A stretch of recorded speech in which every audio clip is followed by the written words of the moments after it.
안녕하십니까. 진세골 사랑의 집 이사장 주수일 장로입니다.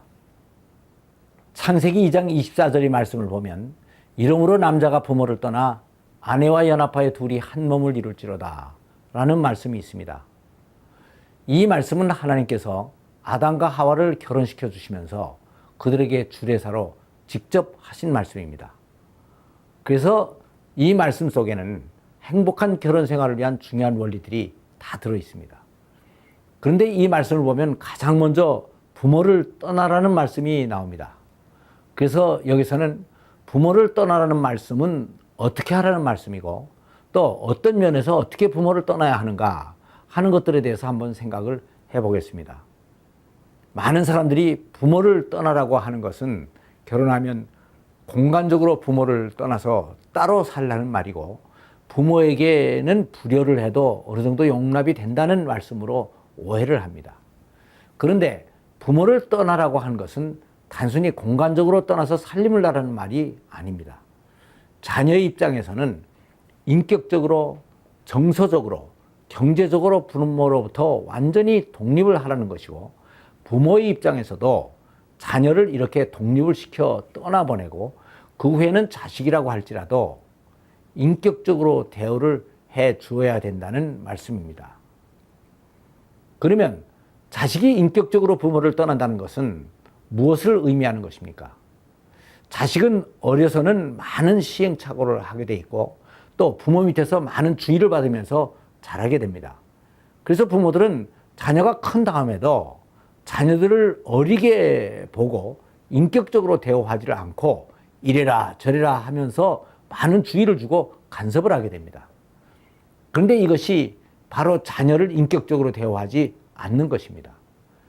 모든 인간들은 자신의 판단으로 자기의 인생을 자기가 살아가야 할 권리와 책임이 있습니다. 그래서 부모는 자식이 하나님으로부터 받은 이 권리를 다 누리고 또 자기의 개성을 잘 발휘해서 자신의 인생을 살아갈 수 있도록 적극적으로 도와주어야 하는 것입니다.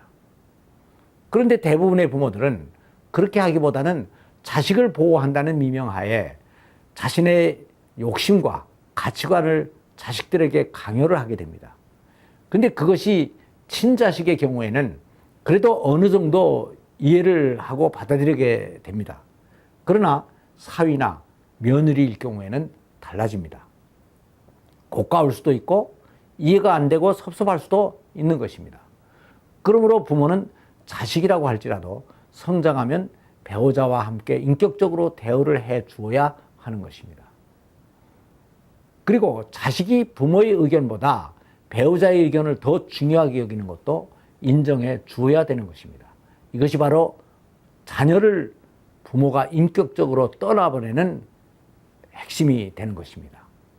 그리고 다음, 자식이 정서적으로 부모를 떠난다는 것은 무엇을 의미합니까? 인간이 세상에 태어나서 가장 먼저 만나는 사람은 부모입니다. 그래서 어려서는 부모가 하는 것을 비판 없이 그대로 받아들이고 그것을 좋아하게 되고 거기에 익숙해지게 돼 있습니다. 그래서 모든 것의 기준을 부모가 하던 것을 그대로 하게 됩니다. 그러나 배우자의 경우는 다른 가정 환경에서 자랐기 때문에 서로가 다를 수밖에 없는 것입니다. 그래서 이것이 부부의 정서적인 하나됨에 큰 장애 요인으로 작용을 하게 됩니다. 대부분의 아들들은 어머니에 대해서 아주 좋은 이미지를 가지고 있습니다. 그래서 남자들은 아내가 자기 어머니와 같이 되기를 바랍니다. 이것은 아이들을 기르는 방법에서부터 음식의 맛, 옷 매무새, 집안의 인테리어 등 모든 것을 다 포함합니다. 또 다른 한편 대부분의 딸들은 남편이 자기 아버지와 같아야 된다고 생각을 하게 됩니다. 그래서 정서적으로 떠난다는 것은 배우자가 자신이 부모와 같이 되기를 바라지 않는 것을 의미합니다. 그리고 내가 어릴 때 자랐던 내 가정 문화에 더 이상 집착하지 않는 것을 의미하는 것입니다. 저도 우리 어머님은 자상하시고 사랑이 아주 많으시고 남편에게 아주 순종적이고 희생적이셔서 세상에 우리 어머님 같은 분이 없다고 생각을 하면서 자랐습니다. 그런데 제가 결혼한 이후에 아내를 보니까 아내는 자기의 주장이 확실한 사람이었습니다. 그래서 결혼을 한 후에도 아내가 자주 자기 주장을 했는데 저는 그때 무슨 여자가 이렇게 자기 주장이 강한가, 또 무슨 여자가 저렇게 이기적이고 자기중심적인가 하는 생각을 많이 했었습니다. 그래서 이것이 결혼 생활에서 부부간의 큰 갈등의 요인으로 작용을 했던 것입니다. 그런데 그 후에 이것이 바로 내가 어머님을 정서적으로 떠나지 못한 것이었다는 것을 알게 됐습니다. 그리고 세 번째는 경제적으로 부모를 떠나야 되는 것입니다. 자녀들은 다 일반적으로 성장한 이후에도 부모로부터 경제적인 도움을 계속 더 받기를 원합니다. 그래서 부모를 떠나지 못하고 부모의 입장에서는 자녀들을 또 보호해 준다는 미명하에 자녀들을 자기의 영향권 속에 계속 묶어두려는 경향들이 있습니다. 그래서 돈을 가지고 계속 자녀를 조종하려고 합니다. 자식이 부모로부터 일단 도움을 받으면 배우자를 부모의 마음에 들게 하려고 계속 조종을 하게 되는데 이것은 부부간의 심각한 갈등의 요인으로 작용을 하게 되는 것입니다. 그렇다고 또 부모의 도움을 절대로 받으면 안 된다는 말은 아닙니다. 도움은 어디까지나 도움으로 끝나야지 장성한 후에도 자신의 생활을 부모에게 계속 의지하려고 하는 것은 좋지가 않다는 말씀입니다. 그러니까 부모는 자녀들을 편하고 나약하게 기르지를 말고 고생을 시켜서라도 경제적으로 스스로 독립을 할 수 있는 능력을 길러주어야 하는 것입니다. 가정상담을 하다 보면 젊은 부부들을 놔두면 아주 그대로 자기끼리 잘 살 텐데 공연히 양가집 부모들이 끼어들어서 부부관계를 어렵게 만드는 경우가 너무나 많이 있습니다. 원래 인간의 생명은 떠나고 만나고 다시 헤어지는 과정을 통해서 반복이 됩니다. 가장 먼저 정자는 남자의 몸을 떠나서 자기의 짝인 난자를 찾아갑니다. 그래서 난자와 결합하여 자궁 속에서 적당 기간 거기서 삽니다. 그러다가 때가 차면 그것을 떠나야 됩니다.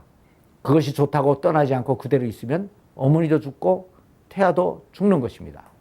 그래서 세상에 나오면 또 부모 밑에서 일정 기간이 양육이 되고 성장하면 부모를 또 떠나서 배우자를 만나서 연합을 해야 되는 것입니다.